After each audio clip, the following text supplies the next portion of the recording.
بسم اللہ الرحمن الرحیم۔ شروع اللہ تعالیٰ کے نام سے جو بڑا مہربان نہایت رحم کرنے والا ہے۔ اس نماز کے بعد اگر بتی گھر میں ایسے جلا دو دولت کا طوفان آ جائے گا۔ ابھی تک کئی لوگ اس عمل سے کروڑ پتی بن چکے ہیں۔ محترم ناظرین، آج ایک خاص وظیفہ آپ کی خدمت میں لے کر حاضر ہوا ہوں۔ میرے کافی دوست احباب قابل احترام، میری مائیں بہنیں، میری بیٹیاں، انہوں نے کافی دفعہ کہا ہے کوئی ایسا قرآنی وظیفہ ہے جس سے ہمارے گھروں کے اندر رزق کی کمی جو ہے وہ دور ہو جائے۔ تو یہ ایک ایسا وظیفہ ہے، کافی دوستوں نے کیا ہے جو انتہائی غریب تھے، انتہائی مسکین تھے۔ تو جب انہوں نے اس وظیفے کو کیا، اللہ تعالیٰ نے ان پر اتنا کرم کیا ہے کہ آج ان کے گھروں میں غربت کا جو نام و نشان ہے وہ بھی ختم ہو گیا ہے۔ طریقہ بڑا سادہ سا ہے، آپ نے اس کو اچھے طریقے سے سمجھ لینا ہے۔ اگر آپ نے اس وظیفے کو صحیح نیت کے ساتھ، صدقے دل کے ساتھ، یکسوئی کے ساتھ، کامل ایمان اور یقین کے ساتھ کر لیا تو آپ کے گھر کے اندر پیسے کی کمی ہمیشہ ہمیشہ کے لیے ختم ہو جائے گی، کیونکہ اللہ پاک نے اس انسان کے لیے ایسے ایسے گر دیے ہیں۔ قرآن اسی لیے رب نے دیا ہے کہ جب آپ کو کسی وقت بھی مشکل ہو، پریشانی ہو، دکھ ہو، تکلیف ہو تو اپنے رب سے رجوع کریں، جو آپ کا خالق ہے، آپ کا مالک ہے، جس نے اس کائنات کو بنایا ہے، اپنے پیارے بندے کو بنایا ہے۔ اللہ تعالیٰ نے 18,000 مخلوقات کو بنایا ہے، لیکن ان ساری مخلوقات میں سے جتنی بھی مخلوقات ہیں ان میں سے سب سے اعلیٰ اور افضل مقام جو ہے وہ انسان کا ہے۔ اللہ کو اپنے بندے سے بڑی محبت ہے، اس لیے اللہ تعالیٰ نے قرآن بھیجا ہے کہ میرے بندے کو کسی وقت کسی چیز کی ضرورت ہو تو میرے ساتھ رابطہ کر لو، میں تمہاری مشکلات کو دور کر دوں گا۔ شیطان جو ہے وہ آپ کا کھلا دشمن ہے، وہ آپ کو اس سے دور رکھے گا، آپ کے ذہن میں ایسی باتیں لے کر آئے گا کہ نعوذ باللہ۔ قرآن میں کیا ہے؟ آپ کا ایمان خراب کرے گا، آپ کا یقین خراب کرے گا، اس وجہ سے وہ بندہ اس دنیا میں بھی ذلیل و خوار ہوگا، آخرت میں بھی ذلیل و خوار ہوگا۔ اللہ تعالیٰ کی قرآن سے محبت جو ہے وہ محمد مصطفیٰ صلی اللہ علیہ وآلہ وسلم کے فرمان سے محبت ہے۔ جو بندہ نبی پاک صلی اللہ علیہ وآلہ وسلم کے فرمان سے محبت کرتا ہے وہ کبھی بھوکا نہیں رہتا، اس کو کبھی مشکل نہیں آتی، اس کو کوئی پریشانی نہیں ہوتی، اس کو کوئی بھی مشکل پیش آتی ہے تو وہ اللہ تعالیٰ سے رجوع کرتا ہے، اللہ تعالیٰ کے سامنے جھکتا ہے، اللہ تعالیٰ کے سامنے روتا ہے۔ تو محترم ناظرین، اس وظیفے کا طریقہ کار بڑا سادہ سا ہے۔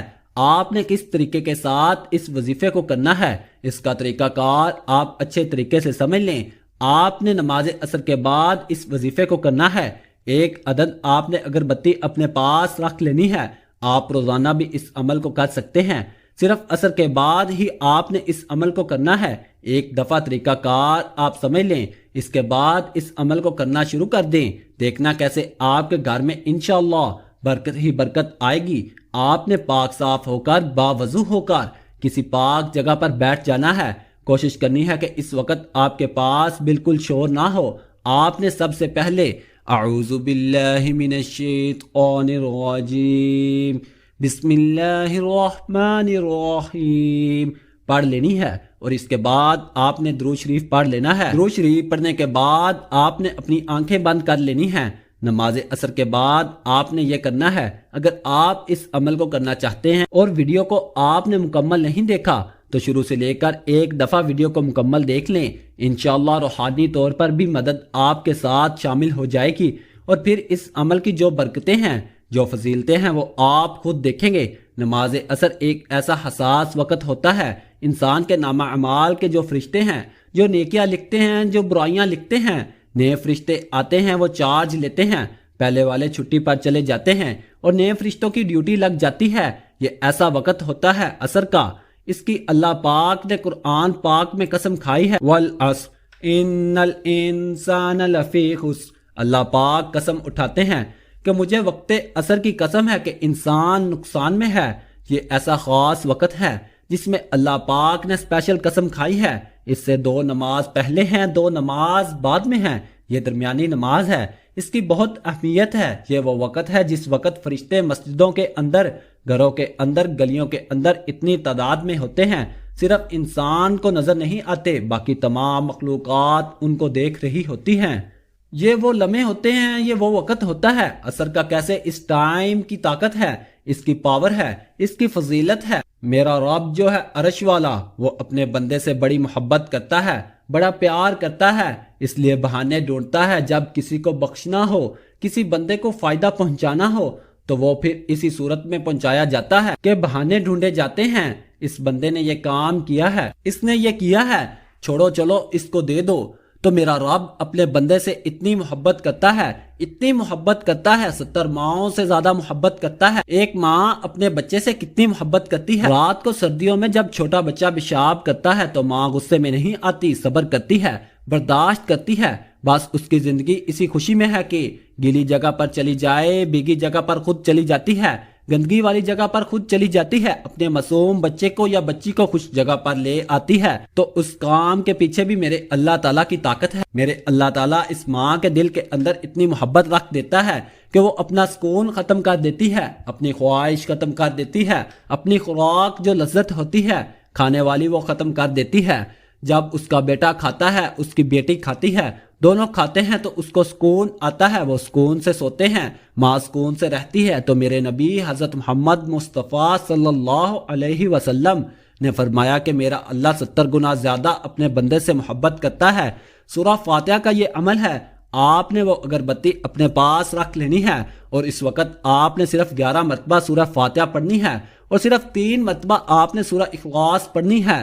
ناظرین، عمل کا طریقہ نیچے بیان کیا گیا ہے، وہ لازمی سنیں ورنہ عمل مکمل نہیں ہوگا۔ محترم ناظرین، سورہ فاتحہ وہ سورہ مبارکہ ہے جو میرے رب کا نور ہے، میرے اللہ کا نور ہے، اللہ تعالیٰ کی رحمتیں برکتیں اس کے اندر ہے۔ جب انسان اس کو پڑھتا ہے تو یہ سورہ فاتحہ اللہ تعالیٰ سے عرض کرتی ہے، جس بندے نے مجھے پڑھا ہے میرے اللہ پاک اس کی زندگی کو بدل دے، اس کے دل کی تمنا کو پورا کر دے۔ وہ اللہ تعالیٰ سے اپنی بات منواتی ہے، پھر میرا رب اس بندے کے دل کی خواہش کو پورا فرما دیتا ہے۔ تو نماز عصر کا ایک خاص وقت ہوگا اور سورہ فاتحہ کا یہ خاص عمل ہوگا، یہ 2 چیزیں مل جائیں گی تو انسان کی زندگی کے نصیب اور مقدر بدل جاتے ہیں۔ تو آپ نے اچھے طریقے سے اس کو پڑھ لینا ہے، ان مقصد اپنے ذہن میں رکھنا ہے۔ اس کے بعد دوبارہ پھر درود شریف پڑھ کے آپ نے اس اگربتی کے اوپر پھونک مار دینی ہے، اللہ کے حضور اپنے مقصد کے لیے دعا مانگ لینی ہے، گڑ گڑا کر اپنے اللہ تعالیٰ سے مانگ لیں، وہ دینے والی ذات ہے۔ یہ ہو ہی نہیں سکتا کہ کوئی بندہ اللہ پاک سے کامل یقین کے ساتھ مانگے اور اللہ تعالیٰ اس کو عطا نہ کرے۔ میرا رب تو وہ ہے جو پوری کائنات کا خالق ہے، پوری کائنات کا مالک ہے، وہ دینے والی پاک ذات ہے، ایسی اعلیٰ و عرفہ ذات ہے، اللہ تعالیٰ عطا کرنے والی ذات ہے، وہ تو بہانے ڈھونڈتا ہے۔ اس کے بعد آپ نے کیا کرنا ہے، اگربتی کو جلا دینا ہے، کوشش کرنی ہے اپنے گھر کے تمام کمروں میں اس کا دھواں تھوڑا تھوڑا پہنچا دینا ہے اور اس کے بعد کسی ایک جگہ پر رکھ کر آپ نے جلا دینا ہے۔ عصر کی نماز کے بعد انشاءاللہ آپ کا ہر آنے والا دن پہلے دن سے بہتر ہوتا چلا جائے گا۔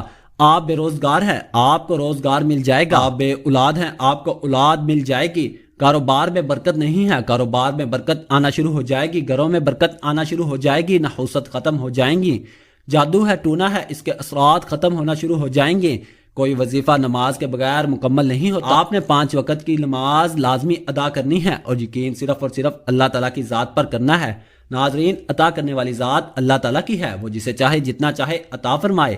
اللہ پاک ہمارے اس وظیفے میں کی گئی کسی بھی قسم کی کمی کوتاہیوں کو معاف فرمائے اور ہمیں پکا اور سچا مسلمان بنائے، آمین ثم آمین۔ اور کچھ نہ کچھ اللہ کی راہ میں صدقہ خیرات لازمی کر دیا کریں۔